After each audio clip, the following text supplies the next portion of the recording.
So I hit her with every last ounce of strength, every last drop of magic coursing through my veins.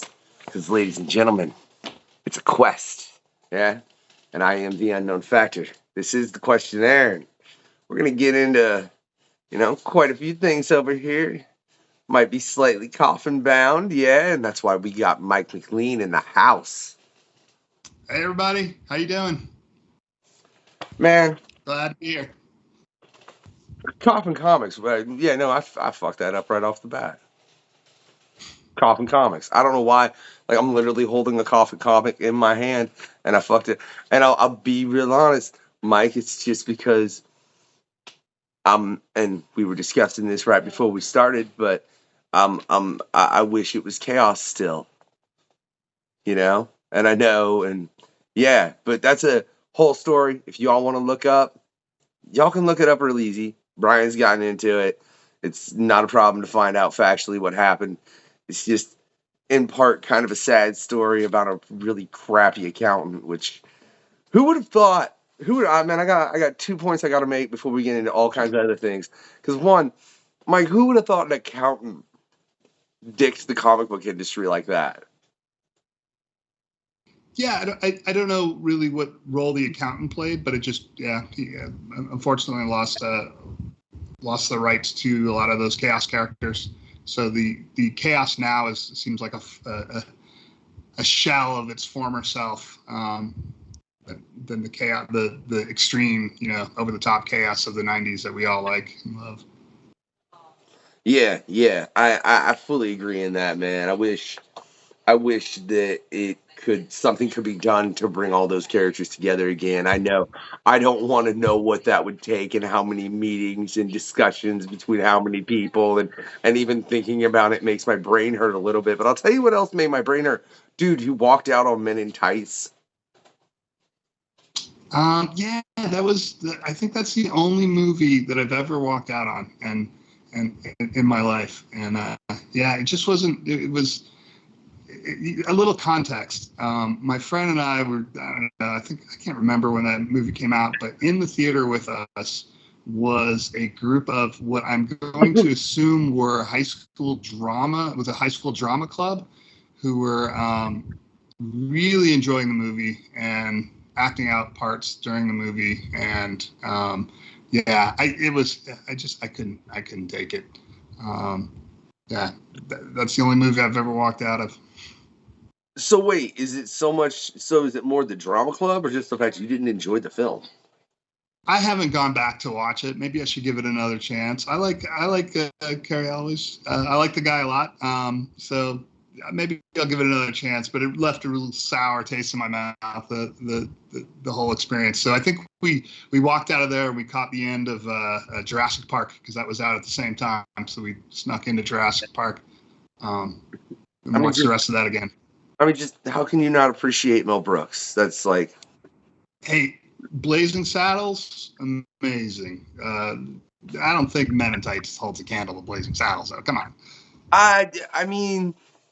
If you look at the span of Mel Brooks' works, from Blazing Saddles, Spaceballs, I think those are probably two of the ones that stick out. Blazing Saddles is definitely a film that if you tried to make it today, though, you're probably never making another film ever again.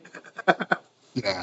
And History of the World, I think is definitely another stellar one, But if you tried to make Blazing Saddles now, it wouldn't go to print. You wouldn't find anyone to print it. Just like you were having a problem for Hell Witch, man. Yeah, it's no. You wouldn't find somebody to distribute that film. What they would look at you like, are you crazy? What the hell's wrong with you? Which is fully understandable, It's a different time, different era, all that, man. And that's, can I say, like, on the note of what you and Brian have done, for anyone that knows Brian Pulido, and the man is prolific, has had an expansive career. I'm glad to see, I'm very happy to see that he brought Coffin Comics and took what he had of his creations and has continued. Man, what was it like for you? I mean, were you a fan of Chaos? I was. I'm not. I am not going to sit here and say I was like some Uber fan, because like I'm sure there's some Uber fans that are going to school me on some of the Chaos history. But I would pick up, like, in that time that Chaos was around, I was kind of a little bit of a casual reader. I think we talked about how your love affair with comics comes in and out. So I picked up a couple titles of Chaos once in a while, and just because I dug it, and then I learned he was from Scottsdale, and I'm an Arizona guy, so I thought that was really cool.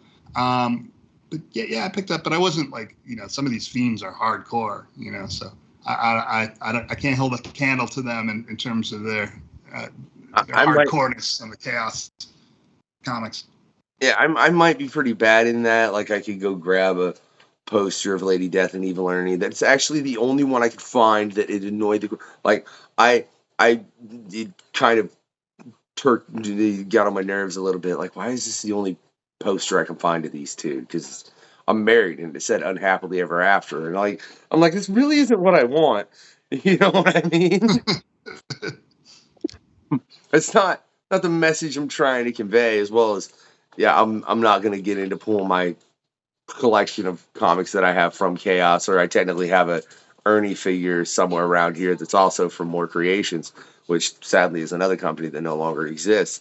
But yeah, man, it's really nice to see that. What was it like knowing because Chaos had a legacy. Chaos, right. I don't like, Chaos was taken out more by accounting errors than anything else. It wasn't the fact that the comics weren't selling, because the comics sold. Definitely.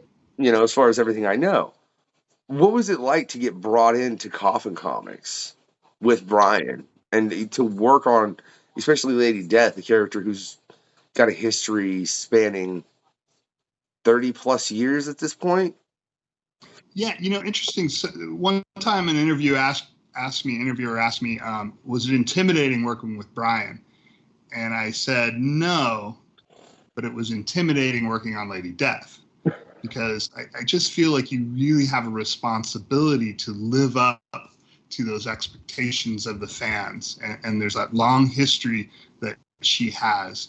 And I don't want to be the guy that says, yeah, those years, I didn't really like those. I want to treat her with respect and give her the best stories you can. So it was a little intimidating in the first, the issues. Still is. I think if you're not a little bit nervous when you're writing stuff and not worried about boring people, then I don't know if comic books are for you. You should always be like, wanting to bore people, not wanting not to bore people. Just bore the crap out of them. Yeah, you should always be worried about that in somewhere in the back of your head. Great way to sell comics, Mike. Look, I'm just trying to bore y'all, all right? I'm just trying to get a comic in your hands so you can get some rest and go to sleep. What got you into initially writing comics then? Like, what made you decide? I mean, because I know you have a history in writing beyond that, and we'll get into that. But I'm just curious, like, why comics, man? What took you there? Well, so not to put too long a story into it, but like when I was growing up, I wanted to be a writer, and I would have loved to write comics, but I always associated comics with New York, and I live in Arizona. So the idea of writing a comic book and being a comic book creator was just, that might have been the same as, being an astronaut. Like, I wasn't going to move to New York and to try to become a comic book writer and, have no funds, and, New York's super expensive. That just seems so out of reach. So I never really, as much as, when I was a kid, I would love the idea of writing comics. And I've always been, since I was 9 years old, have loved comics. Just the idea that I would be able to do that just seemed kind of out of reach. Strangely enough, screenwriting didn't seem as out of reach, which seems kind of like a reversal nowadays. But the way that I got into it was that Brian, I saw at Phoenix Comic Con back then, that's what it was called. He was doing a panel on a short film that he had worked on with Garth Ennis. Garth Ennis was actually the director, and Brian was a producer. And they wanted to give Brian had a career. I don't mean to interrupt this story real quick, Mike, but what is that film? I believe it's Stitched. it was based on a comic book that Okay. he and the company asked, Garth Ennis, hey, is there anything that you want to do that you haven't done? And he said, direct. So they got him hooked up with Brian because Brian has experience in the film world. He worked in film. So they made a short film and they were presenting it at Phoenix Comic-Con. And really, I was there to meet Brian. And it wasn't necessarily to get into comics, although that was always in the back of my mind that, hey, maybe this guy's going to produce more comics and I can get in. But it was to find another, just to network in the movie industry. He had produced a sci-fi film, and I had worked on a few sci-fi films. So it was to try to get you just network with somebody that was in the movie industry and maybe, find some opportunities. Luckily, he gave me a shot. We worked on some scripts together, and then he gave me a shot in comics, and loved it. So that's kind of the short of it. He gave me a shot, and we co-write everything together. So thankfully, he had my back, learn in the learning process. But that's how it happened. Now, what is that like, man? Because I know in several past interviews, we've interviewed people that they write their own. We've interviewed people that literally are handling the entirety of the book. We've, and then just people that are handling a little piece, whether it's a color or editor. I mean, because that's just how the comic biz is. And like I said, we've also interviewed some people that are collectively writing with someone else. What's it like writing with Brian, man? And especially when you're writing something like Lady Death, because I would assume there's no one out there with more Lady Death knowledge than Brian. Yeah. Let me be super unprofessional. 1 second. Let me just let my dogs out because they're going to have a fit here in a second. Oh, well, we got to make a quick cut. All right. That was it. I just had to open the door there. I ain't even making an edit for that. Are you serious? It was that quick, yeah, Mike? That was it. I just had to open the door. I didn't want any mishaps. And then we have an older dog. So. Fair enough. So the question is, what's it like being a co-writer with Brian Pulido? Is that the gist of the question? Yeah, man. Or just or doing it in that capacity. Like, have you co-written? Because I assume you co-written some stuff when you were working on screenplays, right? Or was that just all solo? Well, I mean, with screenplays, it's a little different because you send in yours and then they change it. They don't ask you, hey, write it again, or they don't ask your advice. Co-writing in comic books, at least my experience with Brian, has been very collaborative. It's been awesome. Typically, just to give you an idea of what we do, we'll sit down together and we'll outline whatever comic book we're working with. Usually Brian will have an overall idea that he wants to explore, and we'll just talk it out and outline it. Just some general ideas. Then one of us will take and do a more formal outline, and then we'll just throw it back and forth. So I'll throw it to Brian and he'll say, hey, I like this and not this, and we'll change it. Or he'll throw it to me and say, hey, maybe we can work on this. And then one of us will do the first draft of the script. And then we'll just shoot it back and forth to each other, seeing, what works, what doesn't, or, hey, you want to change this. And that's basically how it works with us. It's been a really great process. I don't know if it would work for everybody, but it works really well with us. We work together very well. And I think that's important. And you do bring up a great difference between screenwriting and how people would collectively write a comic book together. And I state this from a past interview with Mark Verheyen, where he came on a quest with this man, which was a pleasure to have Mark on. Like, he even brought up, he wrote a pass for The Mask, and most of what's in The Mask isn't anything he wrote, but he's like responsible for the Cuban Pete. He's responsible for Milo getting the mask, like a few things here and there. So, like, what do you find in the overall difference of that, man? As far as where it's you and Brian, and you're just pitching things back and forth, and you're like, okay, well, I got this. Okay, well, hey, all this is cool, but what about this little tweak right here? As opposed to where it's like, here's my screenplay, and 4 lines of what you wrote might get used. I mean, you kind of hit it on the head, and that's almost literally happened to me. It's just much more collaborative. And when just to let you know, when I've done screenplays, it's always been work for hire. It's never been like I came up with the idea and this is my passion project. It's that, I'm writing something that was presented to me. So it's, my job to take this idea and turn it into a screenplay. It's just much more personal and much more collaborative. The back and forth is it's different in that it's you just have such a big engine when you're working with in the film that there's just so many people, so many chefs in the kitchen. I would get notes from all these assistants and stuff, and it was rough. And sometimes it doesn't necessarily make a better project. But when Brian has a note, I'm going to take it because he's, he knows what he's doing. He's been doing this for, all these years, 30 years in the comic book industry. So I don't know what to say more about that other than it's just been it's a lot easier and not easier in terms of the workload, but just a nice change of pace to screenwriting. But I love screenwriting too. It was fun. So I'm curious then, Mike, what do you prefer between this? Like, if you were told, look, you can write comics or you can write scripts, but you can't write both, what would you go with? Well, like, who am I? I think the big question is, who am I writing for? I really enjoyed, just for those of you that might not know, I worked for Roger Corman, who's kind of the undisputed heavyweight king of the B movie. And I don't have a negative thing to say about Roger. He was great. I really enjoyed working with him.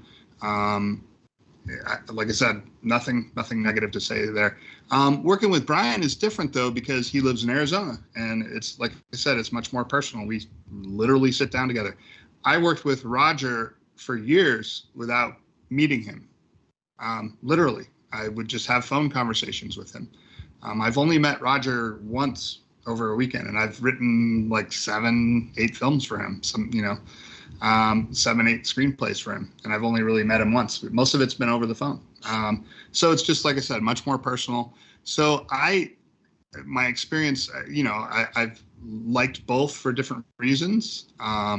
There's something about writing comic books at Coffin Comics, though, that it's an amazing experience. And seeing my name on all those books with those amazing artists, it's just really cool. So I guess that's the answer. I've not, everything I've seen by Coffin Comics, which I have not, I need more of in my life. I'm working on it, Mike. I promise. Everybody Brian needs the same more thing. Coffin Comics. Yeah, man. I mean, who don't look? If you ain't getting your comic on in some capacity for everyone watching the show, I don't know why. Comics are literally in every genre anymore. There's not a single genre that's not covered within comics. There's a comic out there for anyone and everyone, from Hell Witch to It's Jeff, like, and every spot in between is covered in some capacity. And that's just a fact. I mean, hell, a lot of things that people are fans of, they make, like Doctor Who, for instance, my wife loves, they make Doctor Who comics, and yeah. I mean, that happens, I don't know how many times over, So let me, what's your opinion of the fact of how mainstream comics have become, say, in the past, I don't know, shit, when did Iron Man come out? I mean, I'll say 15 years. Because I would say in the past 15 years, comic books have become more mainstream than they have ever been. You know what I mean? In the history of comic books. There's at no point been a point where you could walk up to almost anyone and be like, hey, have you heard of, and just start listing off comic book characters, and they would know a large portion of them from the films. Like, what's your thought on that spin, man? Because I remember back in. It's interesting that you say comic books have become more mainstream, and I would say comic book characters have become more mainstream.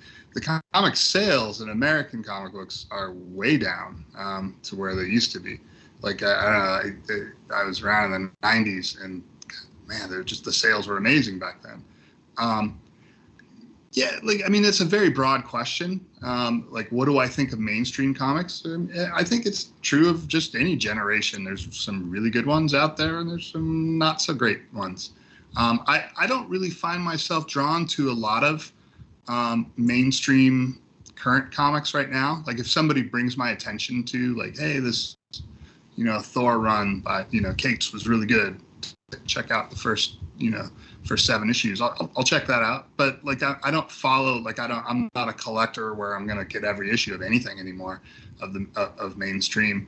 I don't know if that's just me getting older or just, they just don't have the interest. But, yeah, I mean, I just read, I just went back and reread the first run, Frank Miller's first run on Daredevil. And I don't know if that exists anymore. And I don't know if that's fair for me to say because I'm not reading as many new. Maybe that's out there. But just that excitement and just taking the characters to these iconic levels, nothing really seems to matter in the comic book world because they regroup every once in a while and just start all over. And then so they don't really have any permanence to anything they're doing. And I think that's turned some fans off. But yeah, I don't really know quite how to answer that question other than say it seems to be the sales are down. They have a lot of competition with manga. I have a 16-year-old. She doesn't read comics. She reads manga. All her friends read manga, both boys and girls. Their young people aren't reading Marvel comics anymore. So that I find kind of sad because unless they make some sort of change in that area, it's, we're all going to die off sooner or later, us comic book fans. So they got to find a new generation of readers, and I don't think they are. And did you make a valid point that we've discussed with several guests, and I think it's a problem that both DC and Marvel have, is one, there seems to be no consequence, especially, I mean, they've made all the X-Men immortal, you know what I mean? So, like, literally the X-Men can't die. And then, like, two, if you're speaking to someone, and me and Phil and Zach just had this conversation on the previous episode, you can check it out. It's difficult to get into, I think, because there's so much legacy. Now, they both disagree with me because at the same time, like, I jumped in and started reading the X-Men in the 90s, and there was already a lot of legacy then, but I was fine with it. But I don't know, man. Like, look, if you were to pick up, like I picked up an X-Force graphic novel because it had Omega Red and Deadpool in it, and those are two of my favorite characters. And I'm like, that's an awesome combination. Like, it's the serious Russian with Wade Wilson, who's the goofball Canadian, and like, this is going to be funny. But they've got the axe thing going on where it's the Avengers versus the X-Men versus the Eternals.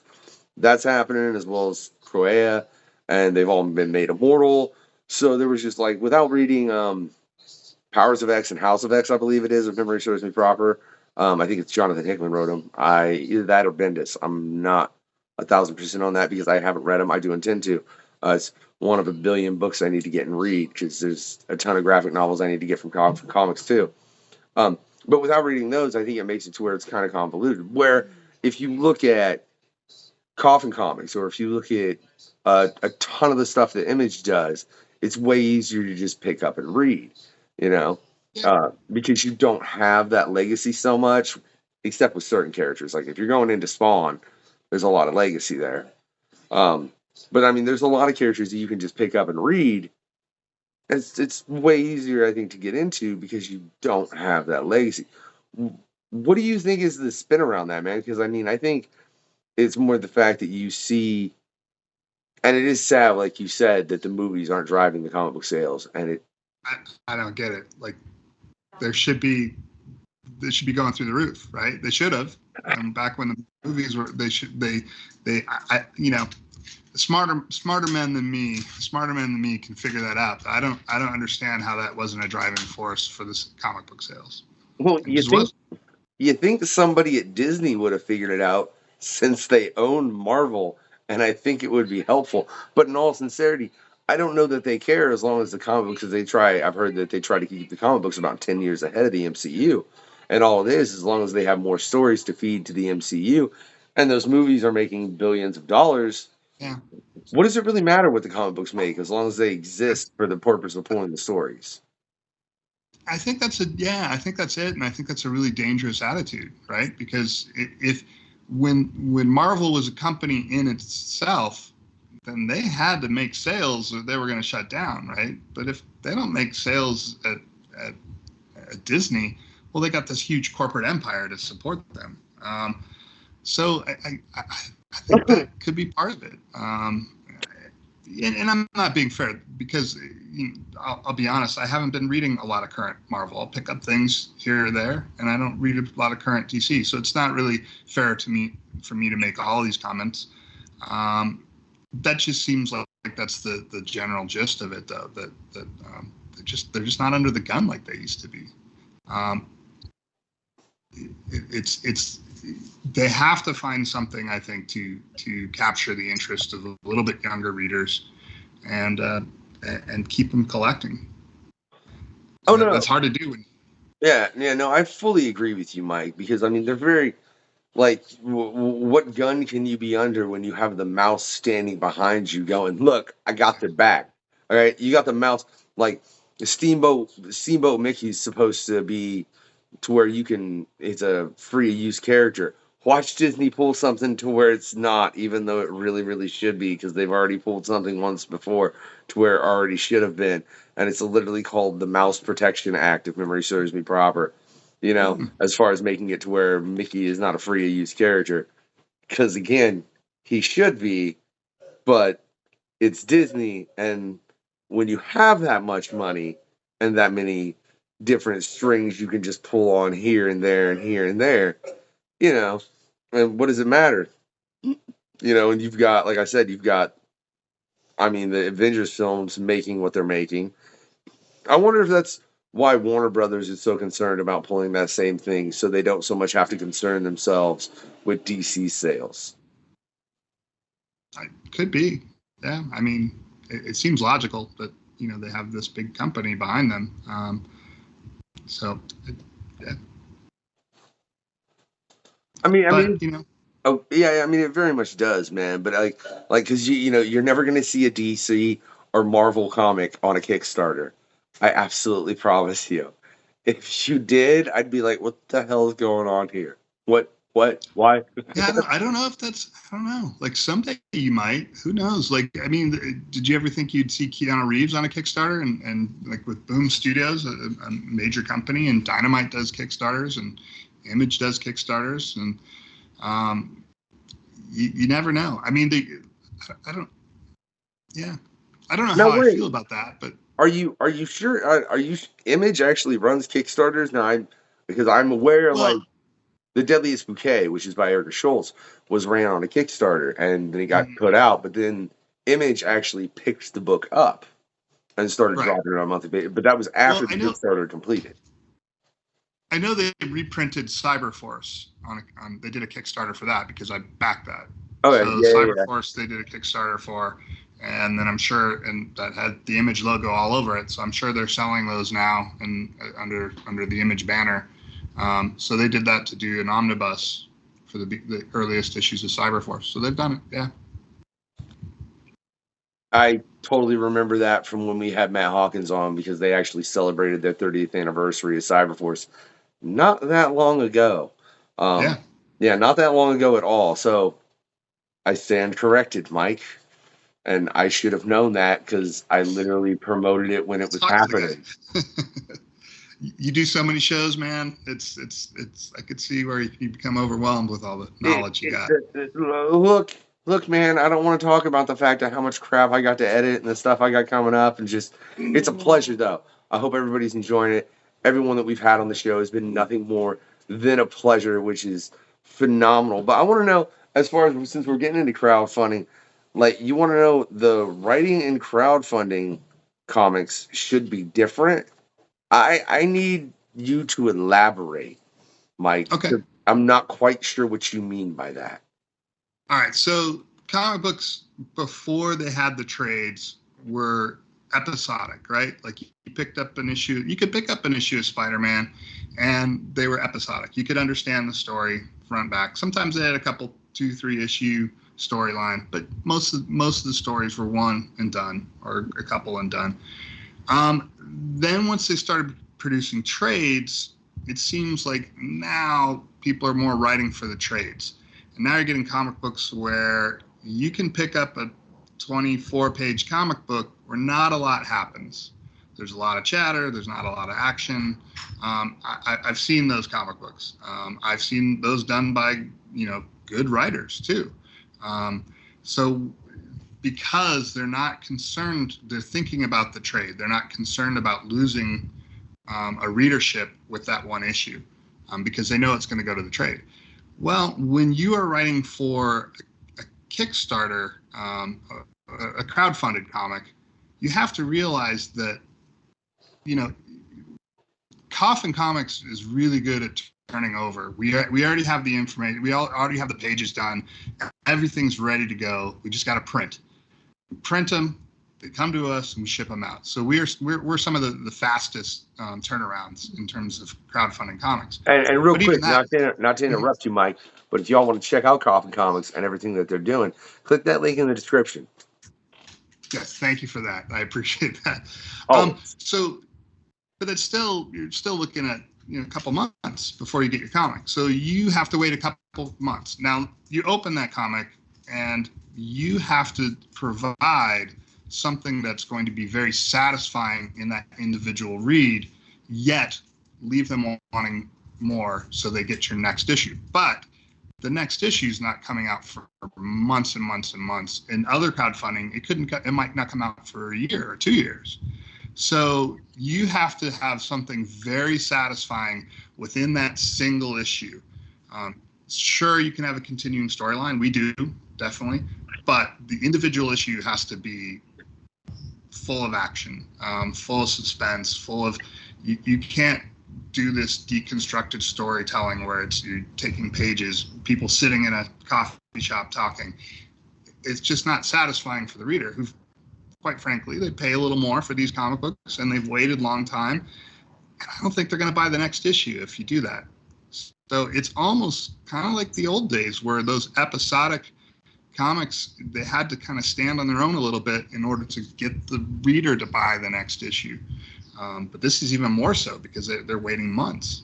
So that's my take on it. I feel free to disagree. People can, I'd love to hear a different opinion. But I've gotten crowdfunded comics where they just treated it like a regular comic book, and it was like kind of reading an episode of Law and Order, and I waited months and months and months for it.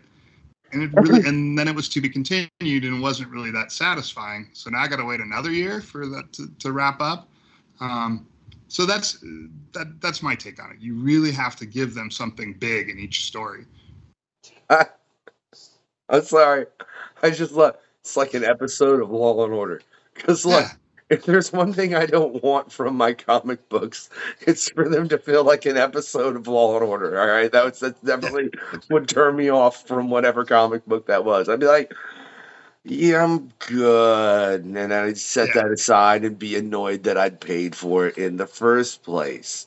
Like watch it on a million reruns instead. I'd be pretty adamantly annoyed about that. But I do think like that. It's just odd that how much the comic book company or how much the comic book industry has changed from the introduction of crowdfunding. You've got people that are working from all different companies. I mean, I couldn't tell you how many comic book companies exist right now. I'm pretty sure it changes on a weekly basis from smaller companies getting created and then going under. I don't want to even try to keep track. Like, I really don't want to try and keep track. I'm sure there's someone out there that does it, and kudos to you, good sir, for having the mental capacity to run through all that crap and actually keep up. I wish you the best in doing all of that. I really do. But oh my god, and then like I said, you've got people creating completely independently without a publisher, as well as you've got things like webtoons and all of that. You've got Comicology, which we got into, me and Zach and Phil got into a whole discussion as far as it being bought by Amazon, and Amazon kind of in it, you know what I mean, a little bit. That's what I've heard. Yeah, Zach and Phil had very, very negative opinions, we'll say, of Comicology being bought by Amazon. Which go figure, Amazon bought something and ruined it.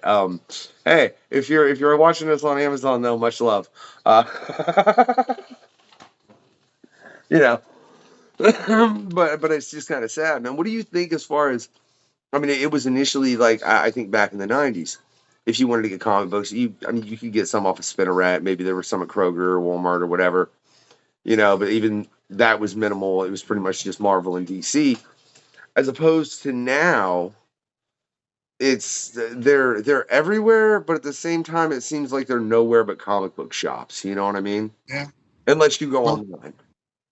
Yeah, I think you said it all. They're only in comic book shops, and then the availability online.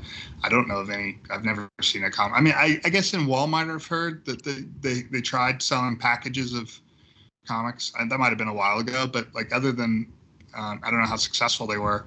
Bookstores sell the trades, but other than that, I don't know where you buy comics other than online and at the comic shop. And that's, I think, that's a symptom of the times too. It's these, it's hard to find magazines, like the magazine world has, shrunk down to a portion of what it was. It's just, I don't know if the comics have changed with the times fast enough.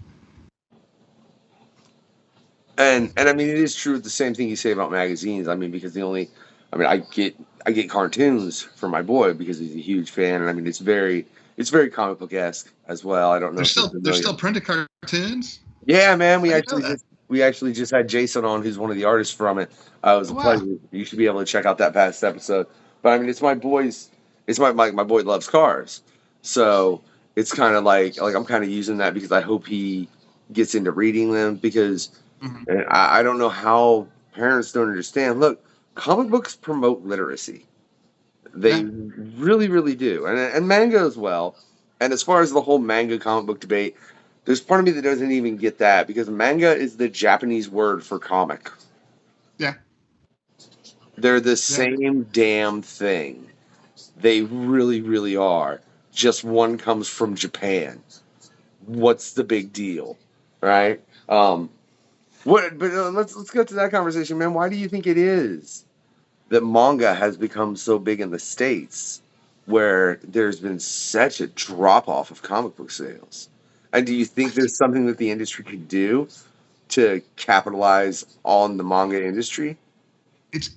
That's a really tough question because I think one of the huge selling points of manga is if I want to read Chainsaw Man #1, or I want to read Chainsaw Man, right? Where do I start?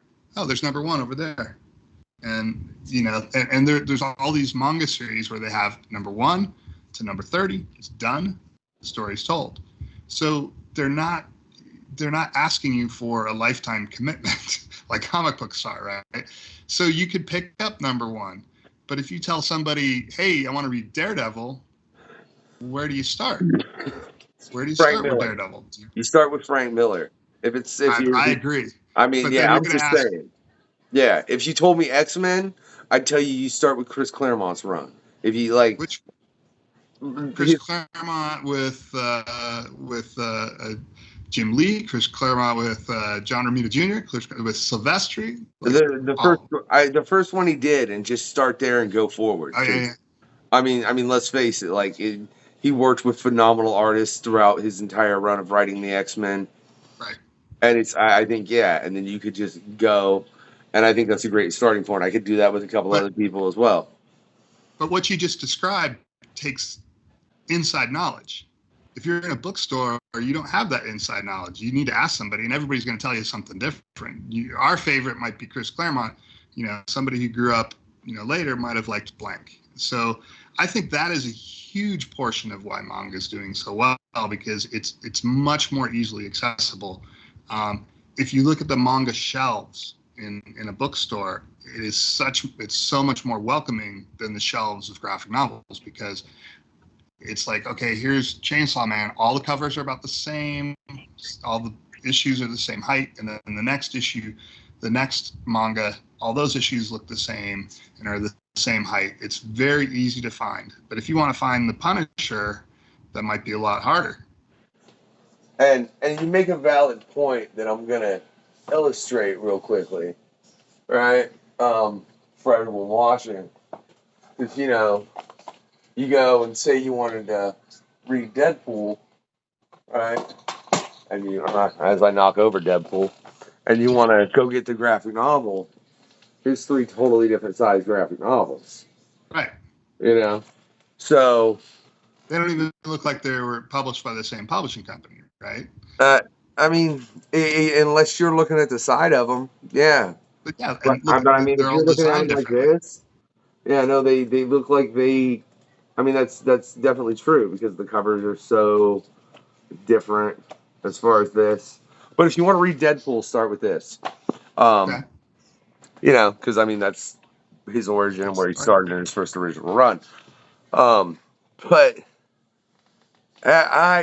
God, Mike, that's a point so valid it kind of hurt my head, because I think that's where a lot of it is. I mean, people talk about different things about, like, the the nature of comic books now and this and that, but I think that's a huge selling point.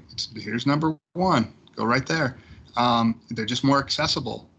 And I don't know really what the cure for that is, because I think the strength of American comic books are their legacy. So I don't know how do you capitalize on that and still bring in new readers. It's tough, because you got all this canon. The answer would seem to be a reboot, but the thing is, they don't commit to the reboot. They have to reboot and commit, and even if it's not going well, they have to commit to it and say, hey, we're going to do this much. And I don't know. Like I said, smarter men than me hopefully will try to figure it out. But well, I know you make a valid point as far as the reboot, because I mean, and we've discussed this with previous creators as far as with the big 2, that being Marvel and DC, who are the most notorious for reboots. Now, obviously, depending on what you know about comic books, DC's a little bit more notorious for rebooting their whole universe out of nowhere. Right. I don't know how many times they've done it. I don't want to figure out how many times they've done it. I've always been more of a Marvel guy, to be honest. Though there are characters in DC I very much appreciate. Why they changed Lobo into what they did in the New 52 is beyond me. I don't know if you're aware of that. They turned him into like Lobo's supposed to be this big hulking, like, it looked like Rob Liefeld drew him pretty much, right? Right, and they turned him Simon into Bisley, right? Simon Bisley with the gigantic muscles and veins going through his arm. Yeah, he's supposed. He's supposed to look like Jason Momoa. That's who he's supposed to look like, right? Let's be real honest, right? Because I don't like, if for anybody out there watching, look up a picture of Jason Momoa and then look up an original picture of Lobo and be like, oh, so if they give Jason Momoa that color skin and red eyes, he's Lobo. Yeah, he's Lobo. But they made him like some real scrawny version of himself, and I read like one issue, and I was like, yeah, I'm good. Where Marvel does lighter reboots, you know what I mean? To where they're kind of rebooting things, but they're not really rebooting things, like with the most recent Secret Wars by Jonathan Hickman.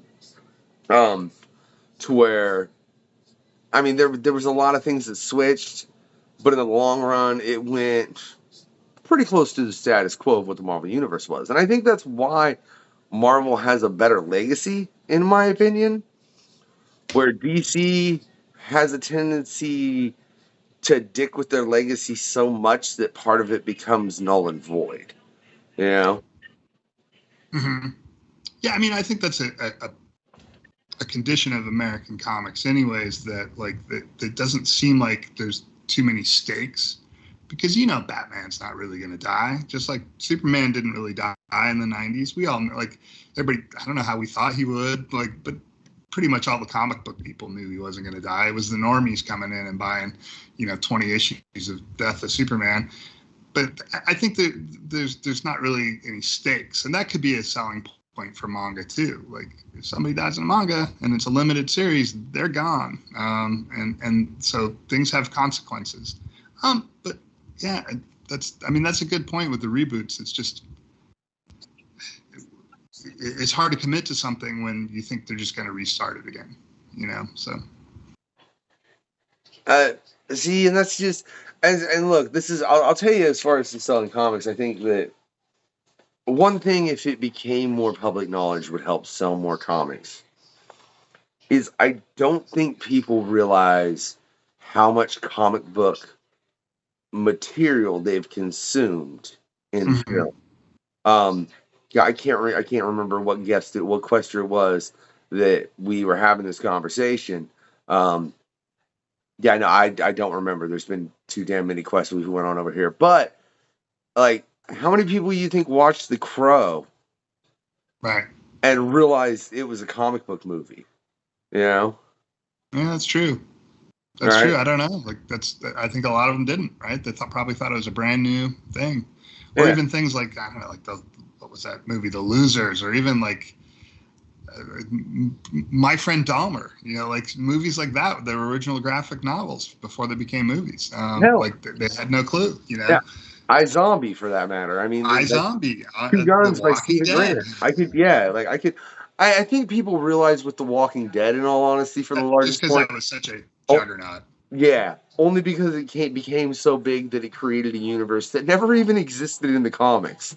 You know what I mean? So that one, and that's something that I think really helped propel Image too, to where they were able to get more things to get out, which is phenomenal. That's why it became the big three as opposed to the big two, was pretty much due to The Walking Dead. If somebody wants to negate me in that fact, go ahead. I think they kind of saved Image.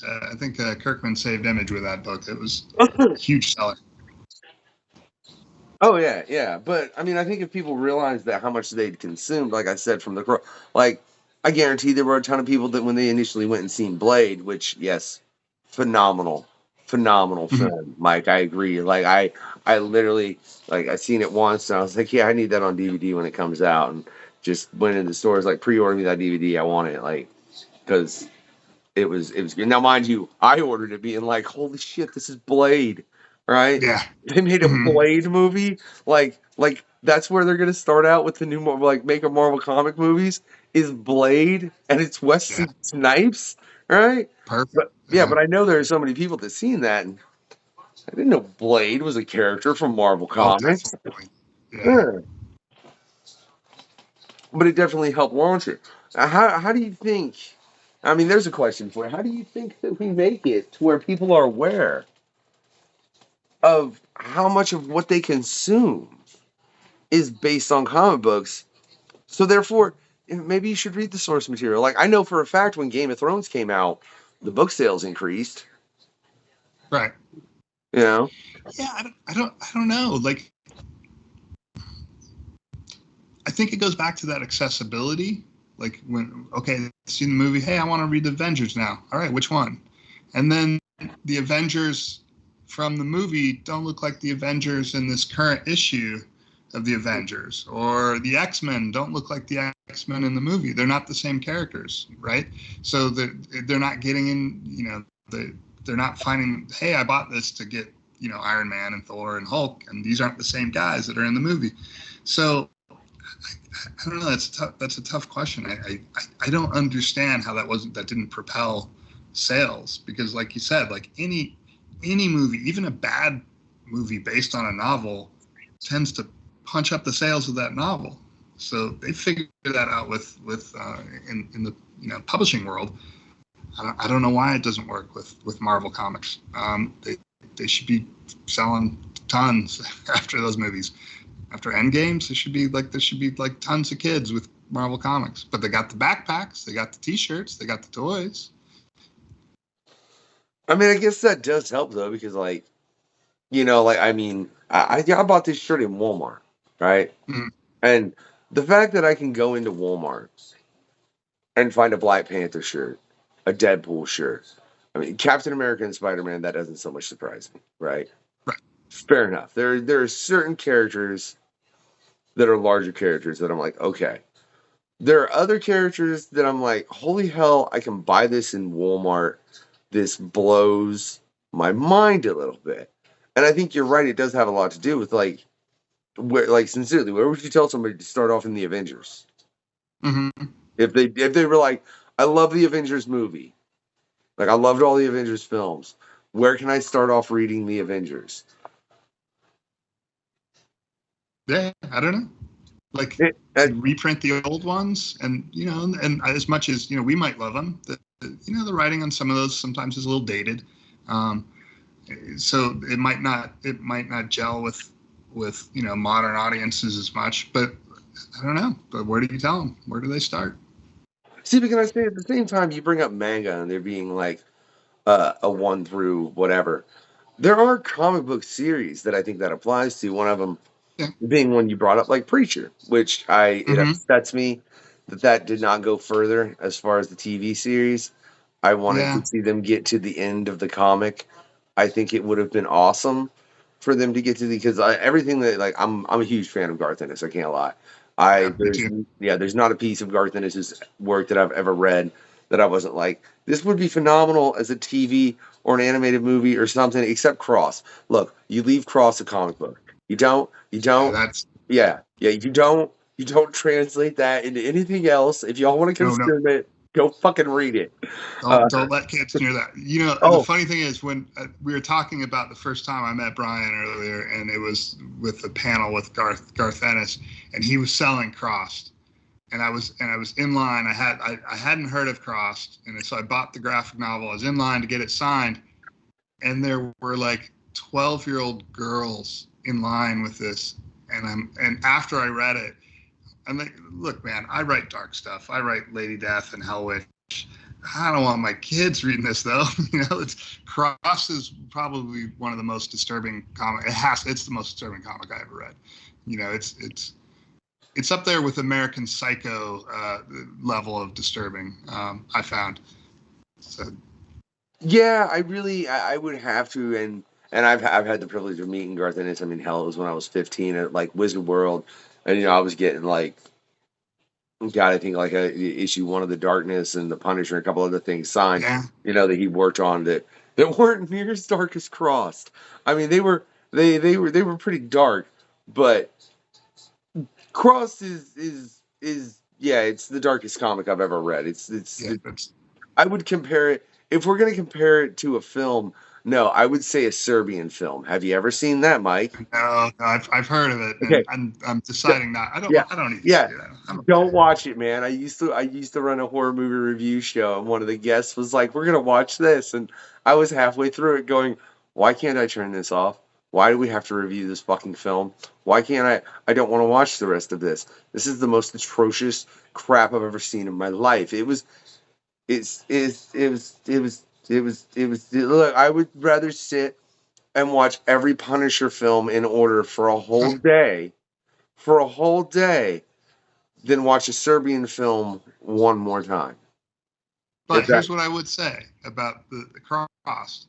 I read the whole damn thing. It disturbed me. Oh yeah. But I thought it was good comic book writing. It was an effective comic book. It kept me involved.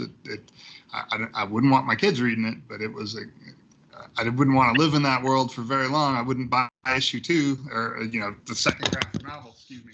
But it was disturbing, but it was great. It was a good book. Oh yeah, no. As far as like, if you are in to it, like if you want a really dark story, I recommend it. Go read Crossed, right?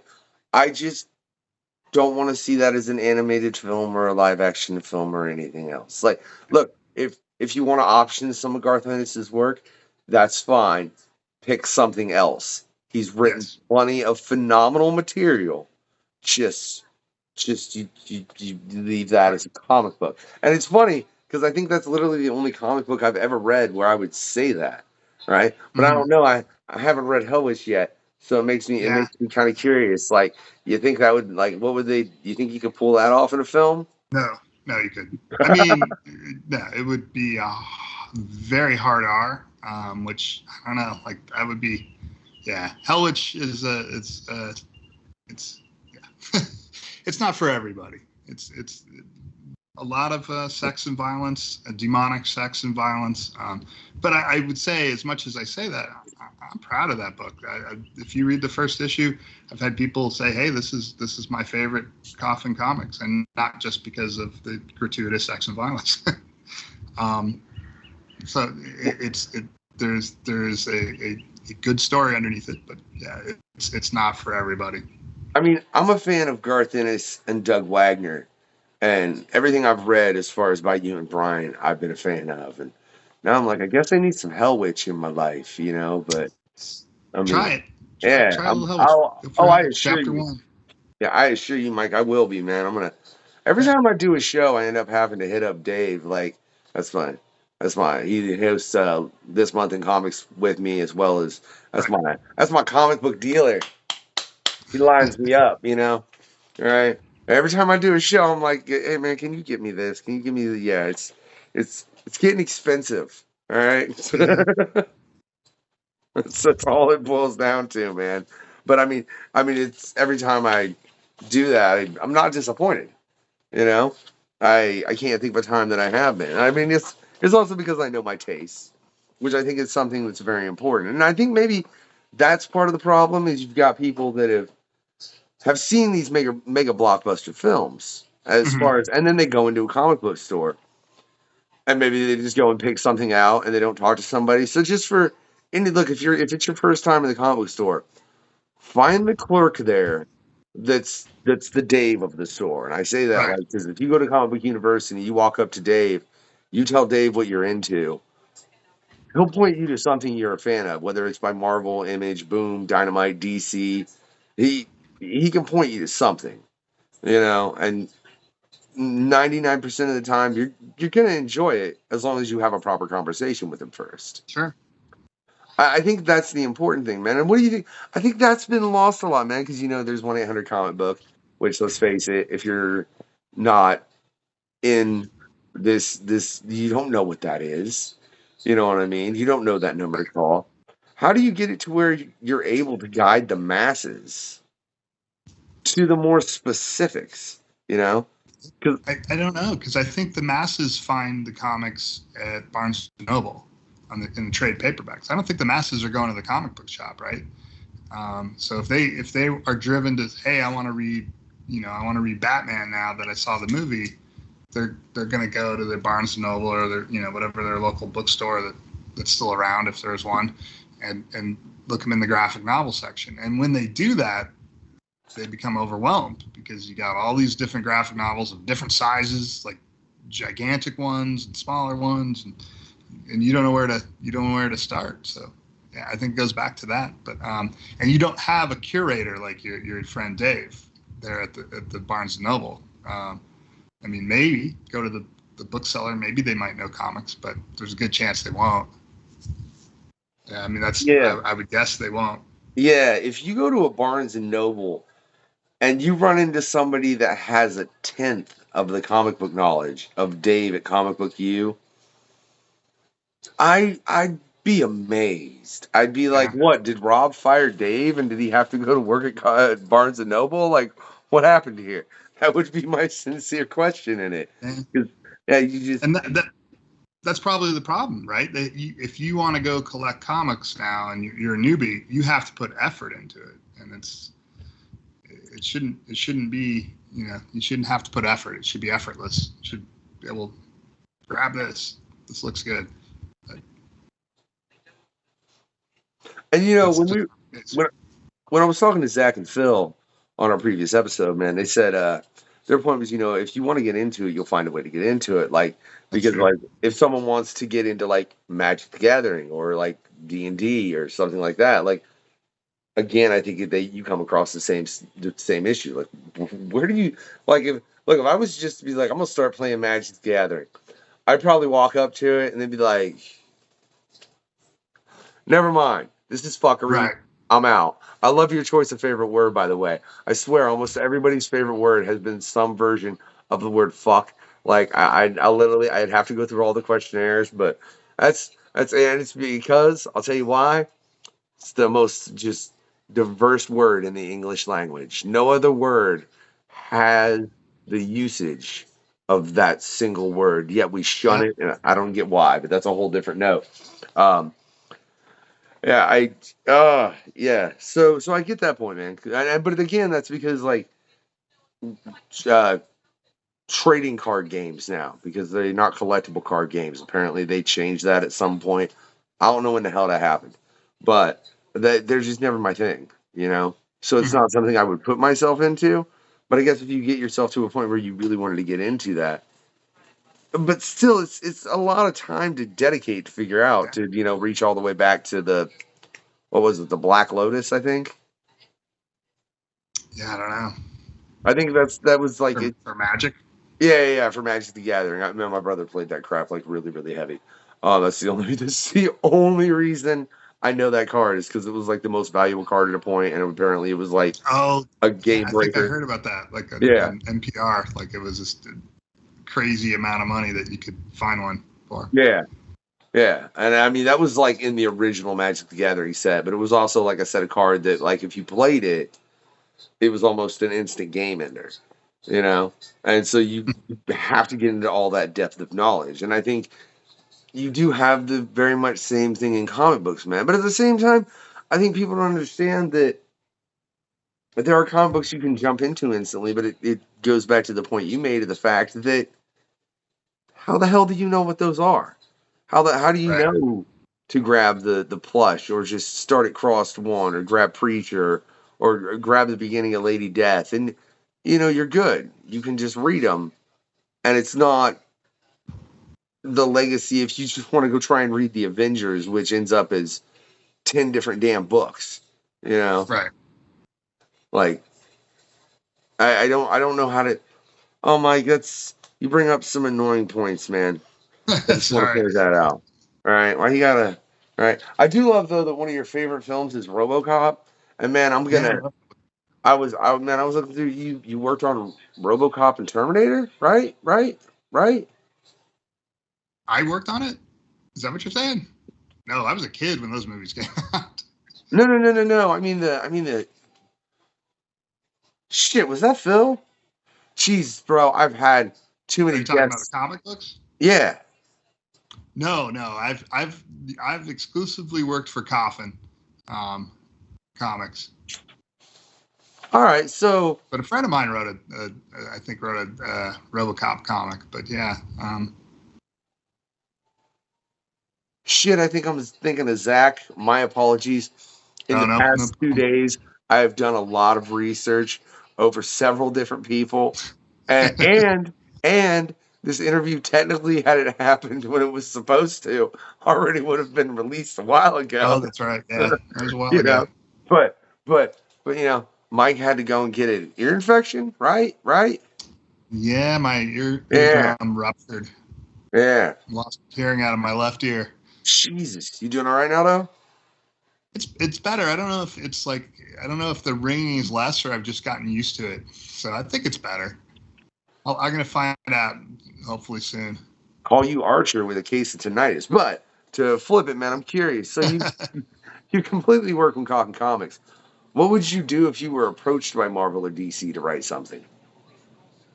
Like as a kid thinking about that, like wow, I'd love to work for Marvel or DC.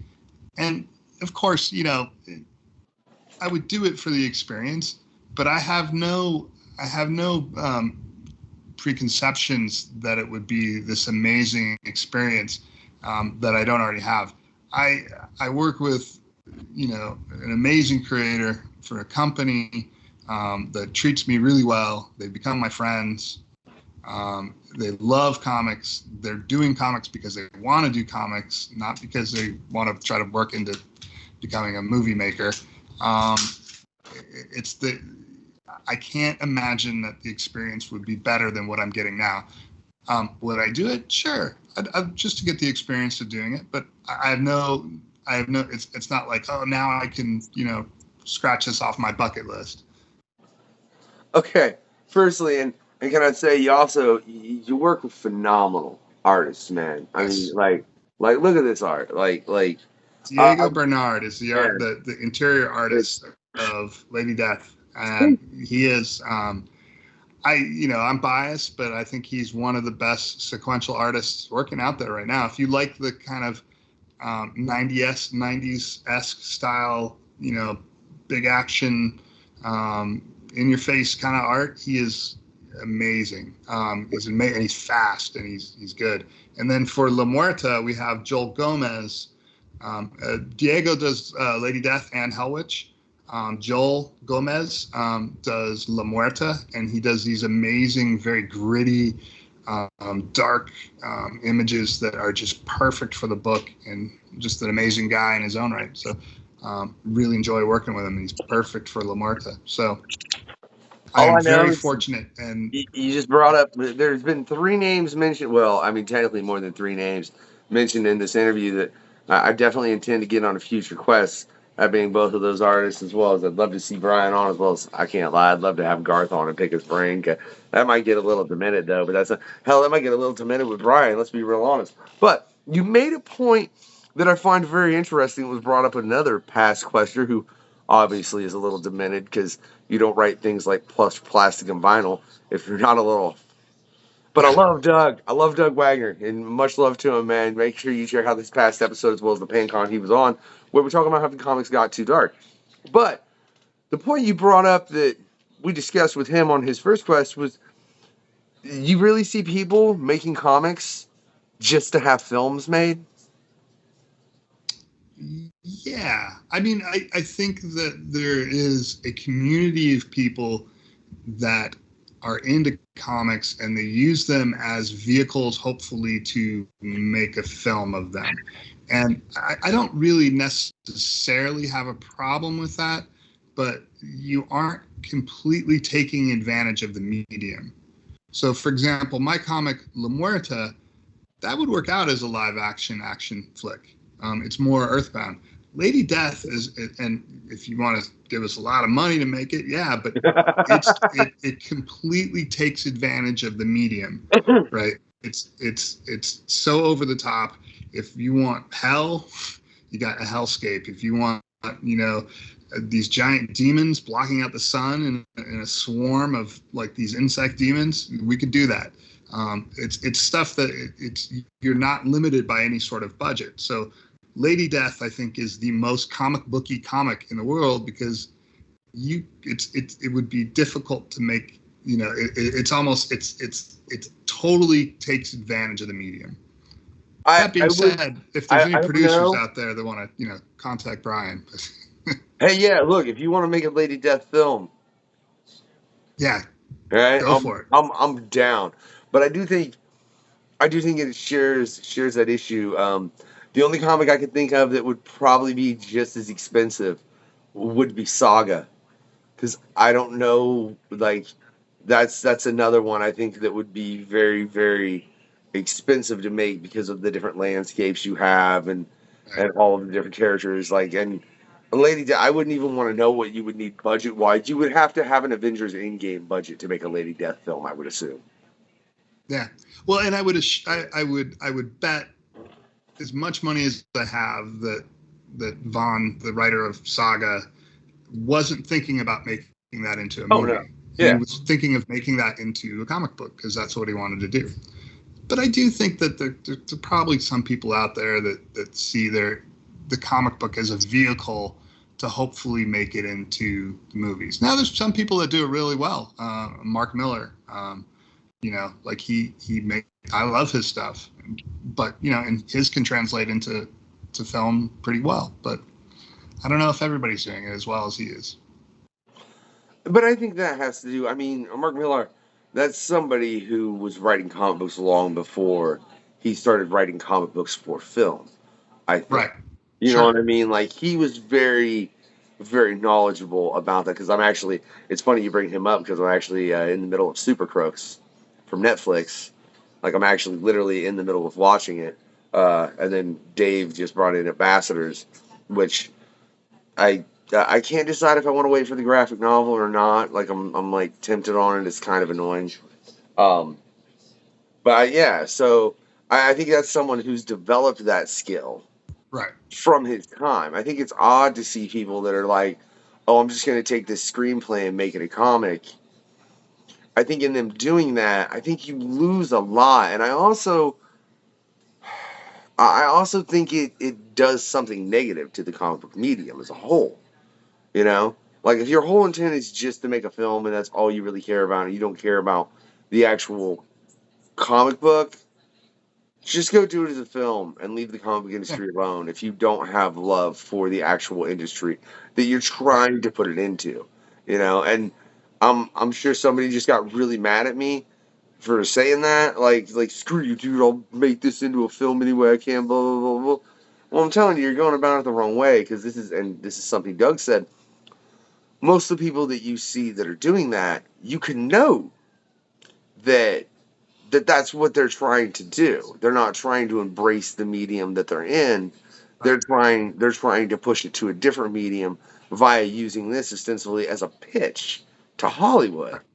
You know? Now, and don't get me wrong, like Brian Pulido, when he wrote Evil Ernie, guess what?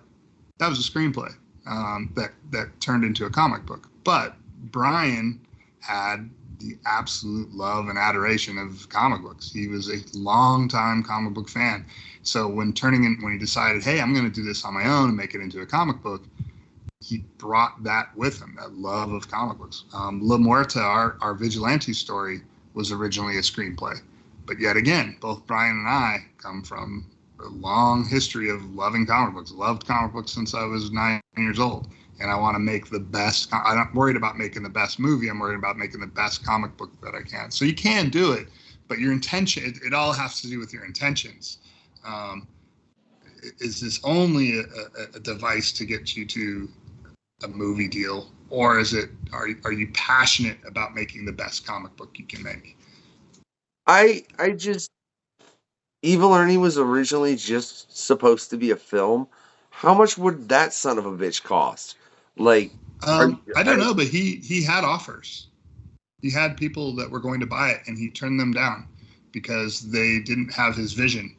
And wow, how I'm impressed of how I'm so impressed with that, because as a late 20s guy, if somebody wanted to buy something that I created, and they're offering me money, that would be really hard to turn down if you're in your late 20s. But he had such he was strong in his belief in that project that he didn't want to sell it, so he created his own comic book out of it. Mike? You tell Brian, he just made me more of a fan than I was, and I was a pretty big fan to begin with. But hearing that story, knowing that he had this creation, and he was like, "Oh no, you're not gonna." Oh well, then no, go away. That does, especially in your early 20s. That takes a lot of gusto, man. You've got Yeah. people approaching you to want to make that, like, and I mean, I don't know what people watching know of Evil Ernie. It's a very dark story, and I don't even mean from the perspective of what Ernie turns into. I mean Mm-hmm. what turns Ernie into what he turned into, and why he is suddenly like, you know what? Humanity, they can all go to hell. I don't Right. care. Right? Like that part of the story is very, very, very dark, Yeah. and shows a side of humanity where we're willing to just, oh well, that's going on, but it's not my problem, so I'm going to walk this way, which is one of the things that I love about the Evil Ernie character.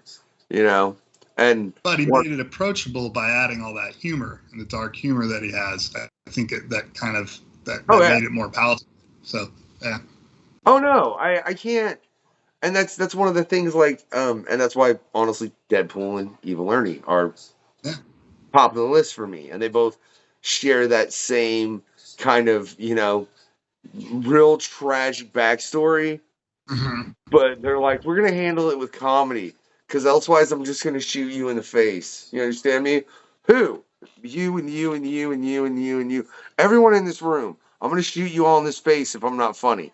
Do you understand that? All right. Now leave me alone and listen to my talking button. All right.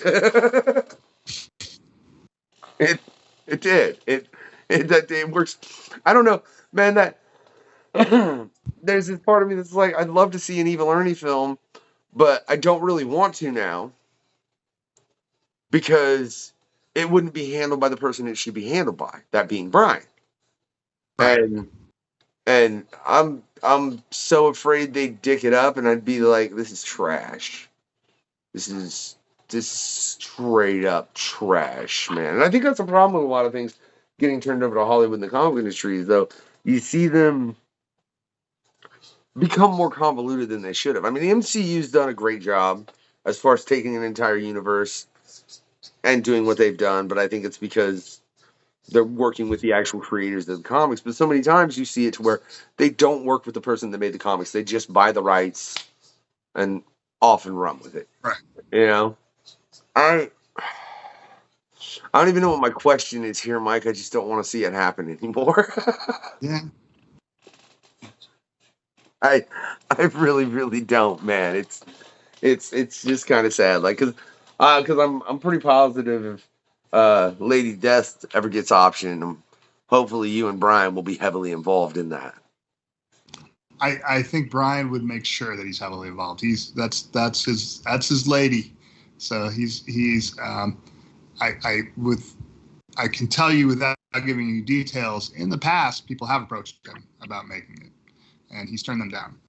So if that gives you confidence, and like he looks for the right project for the right people to make it with the right companies, yeah, he's not going to allow them to make a horrible Lady Death film. So that's comforting, because I think that's something that happens too often in the comic industry. Somebody's just out for money, so they're like, I'll sell this because it's not, as Doug Wagner said, it's not their paper baby, right? And yeah, clearly that's Brian, and I would assume y'all's paper baby, and as far as everything you guys do from Coffin Comics, and I think Brian probably also has the very sad effect. And Brian, I'm sorry this happened, dude. I can't like personally. I know there's a bunch of other people that feel the exact same way as me, that you've lost, that he lost a lot of his paper babies. You know what I mean? Which is sad and tragic and annoying. Like, it wouldn't be so bad had it been Brian's fault, you know? Here's what I would say to that, though. Don't feel sorry for Brian. Brian is in an amazing place. Coffin Comics is doing really well. He is having a lot of fun with it. He's tearing up Kickstarter. I can't. He's that. You can feel bad that he doesn't have the rights to those characters. That's fine, but don't feel sorry for Brian. He's having a lot of fun. I don't feel sorry for Brian. I'm just sorry that Brian doesn't have those characters, because I feel sorry for us that we don't get those characters. And I guess that's what it is more than anything. Is I feel sorry for the people that were a fan of all those characters, so we can't see what Brian would have done, and in the long run you would have done had you had access to the entirety of that. As opposed to a small portion. And I mean, it truly is. It's sadder for the fans than anybody else. But remember, right? If you were a fan, you can still go check out Coffin Comics. That link is right in the description. It is one click. If you are watching this interview, it is one click away for you to go check out everything that Mike and Brian have in the works, right? I'd say I'd attach some Kickstarter links, but then I'd have to change and update the description of this interview like every couple months at least. And Mike, I love you. I love Brian. Not gonna do that. Not gonna do that. I understand. Yeah. But there will be a link to Coffin Comics, like I said, where you can click it directly, and they update their website, hopefully here in not too long as well. There'll be a questionnaire website, and you'll be able to see all the madness I'm referring to and about to refer to, right? Because I wanted to let you know, if you've enjoyed this interview with Mike, right? What you can do is you can send him a werewolf, with a bunch of little die-cast Shogun warriors, right? Right? Just to provide to him. Not to eat him. Make it a friendly werewolf, okay? We don't want I had to remember the questionnaire to figure out what you were talking about. Fair enough, Mike. It's been a while. It's been a while. It's like, wait, why are you sending a werewolf at me? The hell? And hey, have that werewolf have some pizza too, right? Yeah. Right? Now, if you have not enjoyed this interview, and for some reason Mike just made you mad, which I don't know why he would have, man. He's been a pleasure, right? Send him Oswong? Is it Oswong? Am I pronouncing that properly? I don't know. What are you talking about? The demon from the Philippines? From the Philippines that, like, what does it do? Like, jumps up your ass? Yeah, don't send me one of those. Yeah, send him an Aswang? It smells like fish that's been cooked in the microwave. Yeah.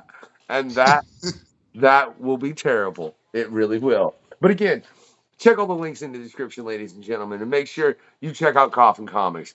They've got great stories. The art is fantastic. And, you know, it's somewhere that I guarantee you'll be easier to jump into than an adventures comic, right? And do me one more favor. Like, subscribe, and give it that thumbs up. Have a good night, y'all.